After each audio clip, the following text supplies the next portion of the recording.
자, 오늘 말씀은 시편 135편 15절서부터 21절까지 말씀입니다.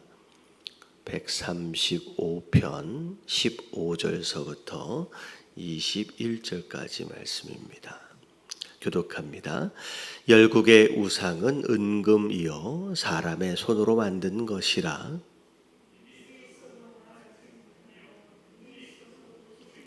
귀가 있어도 듣지 못하며 그들의 입에는 아무 호흡도 없나니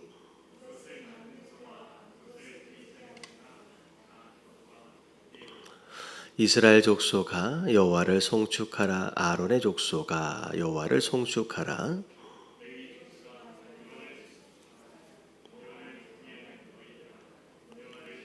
같이 봉독합니다. 예루살렘에 계시는 여호와는 시온에서 찬송을 받으실지어다. 할렐루야. 아멘.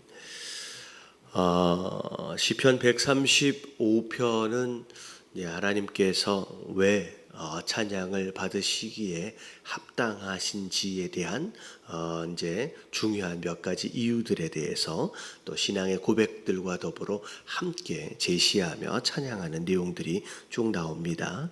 자, 오늘 15절 이전에 있었던 내용은 하나님이 어떤 분이신지, 하나님의 속성, 특별히 선하신 그 부분에 대해서 강조를 하면서 하나님은 우리를 택하셨는데 그 택하심이 굉장히 귀한 은혜라는 거죠. 하나님은 보통 분이 아니라는 거예요. 그 어떤 신과도 비교되어질 수 없는 이 세상을 만드신 하나님, 이 세상의 주권자 하나님, 이렇게 해서 하나님에 대한 이제 소개를 쭉 하면서 하나님이 우리를 택하신 가운데 우리를 어떻게 지금까지 인도하셨는지 구원하시고 그리고 우리를 지켜주시고 또 승리 가운데로 인도하시고 그리고 우리에게 필요한 모든 것들을 공급하시는 그런 하나님의 역사하심과 우리에게 행하신 일들에 대하여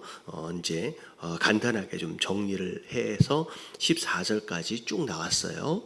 자, 그리고 나서 이제 15절에서부터는 반대로 섬기면 안 되는 우상들, 그 우상들의 특징을 지금 오늘 얘기를 하고 있는데, 자, 열국의 우상은 어떻게 보면 이스라엘이 아닌 다른 민족들, 다른 나라들이 섬기고 있는 모든 신들은 다 이제 우상으로 간주되어집니다. 하나님이 아닌 다른 것들은 다 우상인 거죠. 자, 우상은 자 뭘로 만들어졌느냐면 은이나 금으로 만들어졌대요. 근데 자 누구의 손으로 만들어졌냐면 사람의 손으로 만들어졌다는 거죠. 그래서 자 일반적으로 우리가 간단하게 이제 논리적으로만 생각을 해도 자 우상은 은이나 금으로 다시 말하면 좀 귀한 재질로 만들어졌다라고 할지라도 어찌 되었든 누구의 손으로 만들어졌냐면 사람의 손으로 만들어진 거예요. 그렇기 때문에 사실 우상 입장에서 본다면 우상 입장에서 본다면 누가 만들어 주신 거예요? 사람이 만들어 준 거예요. 사람이 어찌 보면 창조자지요. 만들어 줬으니까. 근데 만들어 준 사람이 만들어 놓고 또 그 우상을 섬긴다라는 거죠. 그래서 제가 그 전에 TV를 봤는데 아마 극한 직업이라고 하는 TV를 좀 프로그램을 좀 아실 거예요. 극한 직업. 그러니까 일반적으로 직업들 가운데 좀 어렵고 힘든 직업에 대한 소개를 이제 TV에서 하는 거거든요. 근데 극한 직업 가운데 뭘 봤냐면 불상을 만드는 직업을 봤어요.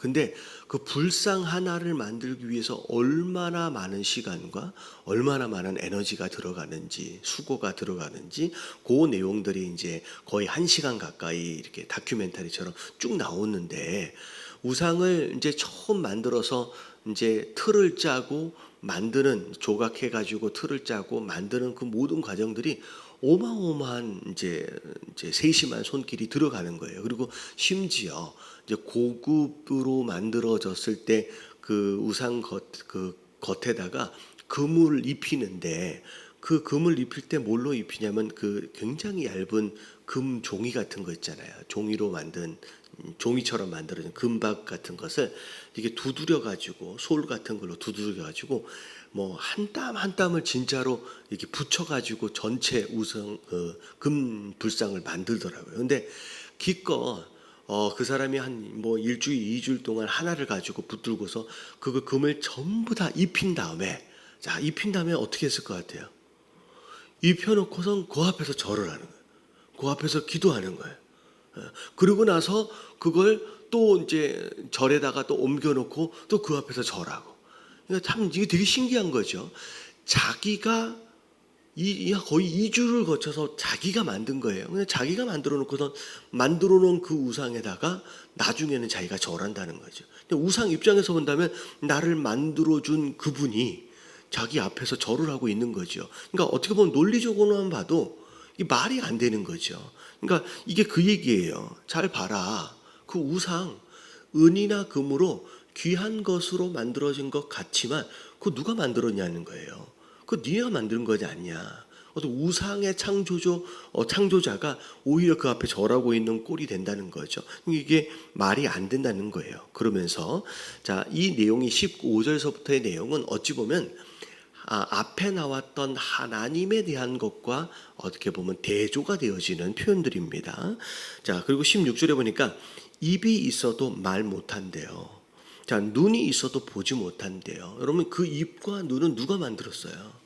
여러분, 사람이 조각해서 만든 거예요. 그 눈도 사람이 조각한 거예요. 근데 아무리 모양은 있더라도 그 입으로 말 못하고 그 눈으로 보지도 못하고 17절에 보니까 귀가 있어도 듣지 못한대요. 그 입은 아무 호흡도 없다라고 얘기합니다. 그러니까 어떻게 보면 16절과 17절만 보면 자, 우상은 사람이 만들어졌을 뿐만 아니라 사람보다 못해요.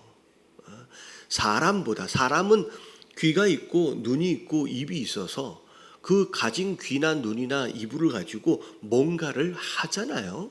근데 그 우상은 아무리 모양이 있어도 아무것도 못하는 그냥 껍데기, 그냥 진짜 우상일 뿐이다는 거죠. 아무것도 아니라는 거죠. 근데 오늘 말씀에서의 가장 중요한 구절이 18절입니다. 자, 18절이 뭐냐면, 자, 그것을 만든 자와 그것을 의지하는 자가 다 그것과 같으리로다 라고 나와 있어요. 다시 말하면 우상을 만들고 우상을 섬기고 우상을 의지하는 자는 눈이 있어도 보지 못하고 입이 있어도 말하지 못하고 귀가 있어도 듣지 못하는 그 우상을 닮아가게 된다라는 얘기가 되는 거예요. 굉장히 중요한 진리입니다.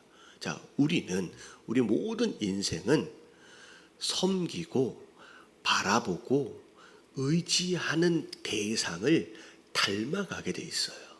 이게 이제 닮아감의 법칙입니다.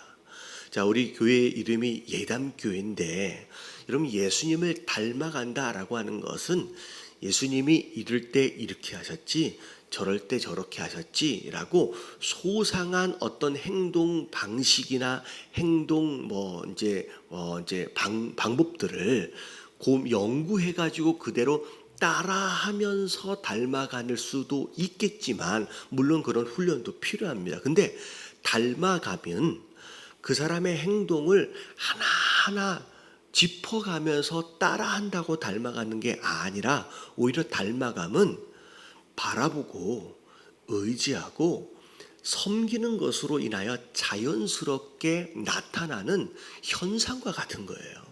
그래서 우리가 이제 섬기는 것은 아니다라고 할지라도 부부가 오랫동안 함께 살다 보면 생각하는 것도 비슷해지고 말하는 것고 행동하는 것도 되게 비슷비슷해집니다. 그래서 처음에 결혼할 때는 서로 부부인지 잘 몰라요. 근데 나중에 한 30년, 40년 같이 산 노부부 같은 거 보면 딱 같이 서 있으면 부부같이 느낌이 확 들어요. 되게 비슷한 점들이 닮아가는 부분들이 많이 보이거든요.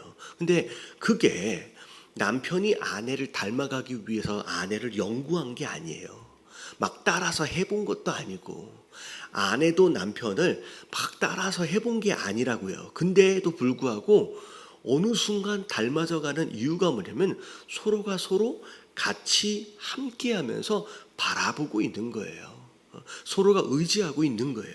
그러다 보니까 자연스럽게 바라보고 의지하는 것으로 인하여 닮아가져 가는 거죠. 그래서 오늘 말씀을 보니까 지금 너희가 인생이 살아감에 있어서 뭘 바라보고 있고 뭘 의지하고 있고 심지어 뭘 예배하고 있느냐에 따라서 섬기고 있는 그 대상을 자연스럽게 닮아간다는 거예요. 오늘 말씀에 보니까 눈이 있어도 보지 못하고 귀가 있어도 듣지 못하고 입이 있어도 말하지 못하는 우상을 너희가 만약에 만들고 앉아있고 섬기고 앉아있고 바라보고 앉아있다라고 한다면 너희도 눈이 있어도 보지 못하는 소경과 같이 된다는 거예요. 그러니까 하나님이 아무리 보여주셔도 보질 못해요. 아무리 들려주셔도 듣지를 못해요. 아무리 입이 있어도 해야 할 말을 하지 못하는 우상처럼 되어져 가버리는 그런 인생이 된다는 거죠. 뭐하면 우상 바라보고 우상 의지하고 있으면 그렇게 된다는 거예요. 그럼 우리가 바라보고 의지하고 섬기는 것을 어떻게 보면 우리가 가릴 줄 알아야 된다는 거죠. 근데 중요한 건 반대로 얘기하면 우리가 하나님을 의지하고 바라보고 섬기면 거꾸로 우리가 누구 닮아가게 되냐면 우리가 섬기는 그 하나님을 닮아가게 돼 있어요. 그러면 반대로 얘기하면 어제 말씀하셨던 하나님은 어떤 분이냐라고 하는 부분에 있어서의 하나님의 특징을 우리가 하나님을 바라봄으로 인하여 닮아가게 돼 있다는 거예요. 어제 말씀을 보니까 하나님은 어떤 분이에요? 하나님은 선하신 분이래요. 우리가 선해지려고 막 애를 쓰고 노력한다고 선해지는 게 아니라 우리가 하나님을 바라보고 있고 하나님 의지하고 있으면 그분의 선하신 성품을 자연스럽게 닮아가게 돼 있고요. 그리고 그의 이름이 아름다워진대요. 그러니까 우리의 이름도 그분처럼 아름다워질 수 있다는 거예요. 누군가가 우리의 이름을 기억하고 우리의 이름을 부르는 것만으로도 기분이 막 좋아지는 거예요. 그런 가치 있고 의미 있는 삶이 사라져 간다는 거예요. 그러니까 인생들 가운데 나이가 들어가면서 굉장히 많은 인생의 모습들이 있습니다. 누군가를 기억하고 누군가 이름을 생각할 때 이름만 생각을 해도 막 기분이 좋아. 그 사람에 대한 좋은 추억들이 있고 그러면 이것은 그냥 아무렇게나 만들어지는 기억과 추억들이 아니라 어찌 보면 이런 이제 하나님을 바라보고 닮아가는 과정들을 통하여 우리가 닮아가야 할 그런 부분이라는 거죠. 그리고 하나님께서 우리에게 행하셨던 그 선하신 모든 일들 사실 그게 우리가 이 땅을 살아가면서 우리 삶 가운데 허락하시는 모든 관계들 가운데 우리가 베풀며 살아가야 되는 우리의 삶의 모습이라는 거죠.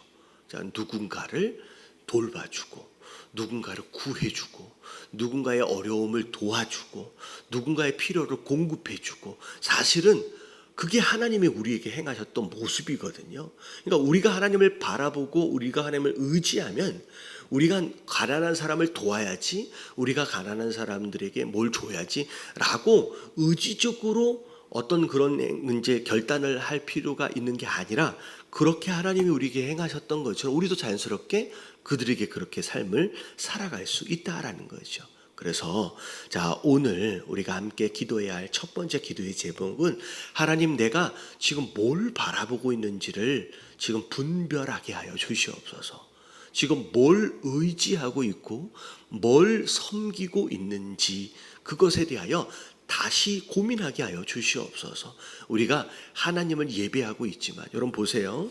여러분 오늘 말씀은 하나님을 모르는 이방인들에게 하는 노래가 아니에요. 이게 우리가 잘 알아야 될 게 뭐냐면 나는 교회를 다니니까 이건 나랑 상관이 없구나. 나는 우상을 섬기는 자가 당연히 아니겠지라고 굉장히 쉽게 결론을 내버리는 상황들이 있는데 여러분 이 뒤에 말씀을 보세요. 19절에 보니까 이스라엘 족속아 여호와를 송축하라. 심지어 아론의 족속아 여러분 이건 아론은 제사장 지파예요. 아론의 족속아 여호와를 송축하라. 레위 족속아 여호와를 송축하라. 여호와를 경외하는 너희들아 여호와를 송축하라. 이 이야기는 사실 이스라엘 백성들, 하나님을 아는 자들, 그래서 1년에 3번씩 꼭 절기를 지키러 예루살렘에 올라오고 있는 그들을 향하여 지금 하고 있는 선포라는 거죠. 왜냐하면 이들이 1년에 3번씩 아니면 안식일 날 하나님을 예배하고 하나님께 제사를 드리고 있으면서도 동시에 뭐 하고 있었어요? 이 15절에서부터 17절까지 나오는 이 우상들을 함께 섬기고 있었던 그런 과거가 있는 거예요. 그래서 절대 그렇게 되어지지 말고, 그런 과거의 실수를 반복하지 말고, 너희 레위인들, 제사장들, 아론의 족속들 정신 차리고 우상이 아닌 하나님만 섬기고 의지하는 자가 되어라라고 함께 노래하며 선포하는 내용이 오늘 말씀의 내용이라는 거죠. 그래서 오늘 함께 기도하실 때, 하나님, 내가 예배하고 있는데 혹시나 하나님이 아닌 다른 것을 더 의지하고 있는 것은 없는지, 아니면 하나님이 아닌 다른 무엇인가를 더 사랑하거나 더 중요하게 생각하고 있는 가치가 있는 것은 아닌지, 하나님 우리 안에 불쑥 어떻게 보면 이제 순간순간 세워져 가려고 하는 그런 우상들을 오늘도 버리는 버리는 삶을 살게 하여 주시옵소서. 여러분 그렇게 기도하시면서 하나님, 오늘도 하나님을 바라보며 하나님을 의지하는 가운데 하나님을 닮아가는, 예수님을 닮아가는 그런 하루의 삶을 살 수 있도록 해달라고 우리 다 같이 주님 한번 부르짖고 통성으로 기도하며 오늘 하루 시작하도록 하겠습니다. 자, 기도합니다. 시작. 주님